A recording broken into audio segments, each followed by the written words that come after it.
53 minutes before he killed her, 20-year-old Sarah Butler texted Khalil Weaver, "You're not a serial killer, right?"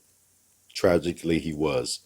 Between August and November 2016, Weaver murdered three women, including Butler, and tried to kill a fourth. Weaver used dating apps and the social media app Tag to lure his victims. Butler's family and friends, determined to find her killer, then turned the tables and used the Tag app to track him down and bring him to justice. Join us as we explore some of the most interesting true crime cases. As always, if you enjoy, don't forget to give the video a thumbs up and subscribe.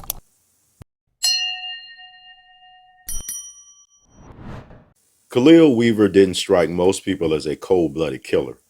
Clean cut and well-dressed, he nevertheless had a deeply hidden dark side. Information on Weaver's early life is limited. Weaver grew up in a comfortable home in Jersey, and nothing in his home life seemed to indicate he would become a cold-blooded monster. Several of his family members are employed with law enforcement. In late 2016, the 20-year-old was working as a security guard at a hotel and a grocery store. Weaver was described as calm and helpful by detectives. Nevertheless, this calm young man was preparing to commit a string of brutal murders. Khalil Weaver's first victim was 19-year-old Robin West. According to her mother, West struggled with mental health issues at the time of her disappearance. On August 31, 2016, West was getting the majority of her income from sex work. The day after she vanished, local police responded to calls about a fire in an abandoned house. Upon entering the home, they discovered West's charred remains. Her body was so badly burned that she could not be identified until 2 weeks later through the use of dental records. Due to the state of her remains, her cause of death could not be determined. When he was later questioned about West's murder, Weaver told detectives that he had gone for a meal with West and dropped her off in an abandoned house about 2 blocks from where she was found. But weeks after West's body was found, another woman disappeared under mysterious circumstances. Joanne Brown, who was 33, was struggling with homelessness and also had mental health problems. She was last seen getting into Weaver's car on October 22, 2016, and was reported missing later that month. On December 5, 2016, Brown's remains were discovered in a different abandoned house. Tape covered her nose and mouth. Her cause of death was ultimately ruled as strangulation. On November 22, 2016, Weaver murdered his third and final victim, 20-year-old Sarah Butler, a second-year student at New Jersey University. Butler was a deviation from Weaver's other victims, as she was not a sex worker and did not struggle with mental health issues. She was also close to her family and in the middle of earning a degree. Essex County Assistant Prosecutor Adam Wells later described how the tag killer selected his victims, saying he targeted women he deemed somehow less than human, less valuable. Weaver said he thought his victims wouldn't be missed. Weaver's murder of Sarah Butler, however, would ultimately result in his capture. Butler was home for Thanksgiving when she met Weaver on Tag, a social media app. The two had planned to go out before Butler decided against it, but when Weaver offered her $500 for sex, she agreed. Butler jokingly texted Weaver before their date, "You're not a serial killer, right?" Butler told her mother she was going to meet a friend and borrowed her van. Thinking nothing of it, her mother said goodbye. This was the last time anyone would see Sarah Butler alive. Her body was discovered on December 1, 2016 at the 400-acre Eagle Rock Reservation in West Orange, New Jersey. On November 15, 2016, just before Butler's murder, another woman named Tiffany Taylor approached authorities regarding an encounter she had had with Weaver that almost left her dead. Taylor was 34 years old and several months pregnant, and had recently become homeless. She relied on sex work to get by. She told authorities she had made a deal with Weaver to pay her for sex.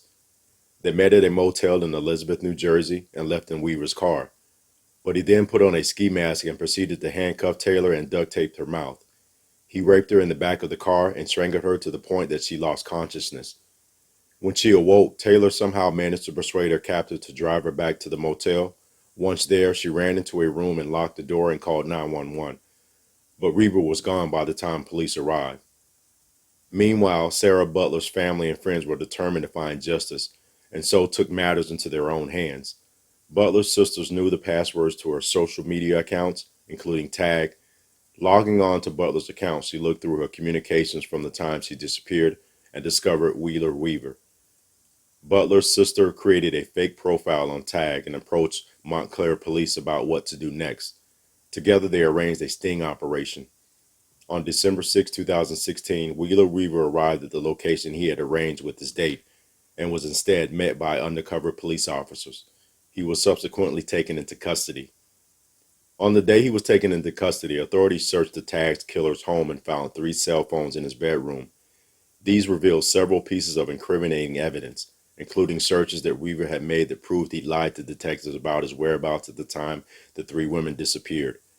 His internet searches included how to make homemade poison to kill humans and what chemicals you can put on a rag and hold to someone's face to make them go to sleep immediately. It appeared that Wheeler also thought about applying to become a police officer, as he had also searched police entrance exam practice tests. After tracking Weaver's cell phone, authorities could place him at the abandoned house containing West's body, which was set on fire in September 2016. His phone records also revealed that he had initially driven away, but then went back to watch the building burn. Prosecutors also showed that the last person to call Joanne Brown before she disappeared was none other than Wheeler Weaver himself. He picked her up, brought her to the abandoned house, and spent about an hour there before he left. A body was found in the home.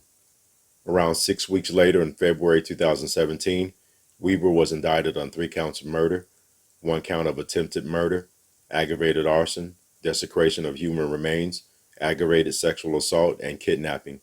He pled not guilty to the 3 murders and the charge of attempted murder. In December 2019, Weaver finally had his day in court. A jury found him guilty of 11 charges, including 3 counts of murder and desecration of human remains, attempted murder, 2 counts of aggravated sexual assault, aggravated arson, and kidnapping. At his sentencing on October 6, 2021, a number of his victim family members had the opportunity to speak. "I will never forget her smile, her face, her walk, her desire to help homeless people," West's mother said. "The world focuses on the last month of her life. She had her whole entire life before her demise." When it came time for Butler's father to address the court, he turned to face his daughter's killer. "I hope you suffer, boy," he said, "every night." Weaver's would-be victim Taylor also spoke. "My whole life is different. I don't wear makeup anymore. I don't have friends. I'm always paranoid, but I'm happy." Then Taylor turned to the judge. "I hope you don't show him any remorse." Though Khalil Wheeler Weaver claimed that he was framed, the judge sided with his would-be victim and his victims' families. The Tag killer was sentenced to 160 years in prison. Weaver believed these victims were disposable. He killed them, and then he went on about his life as nothing had happened.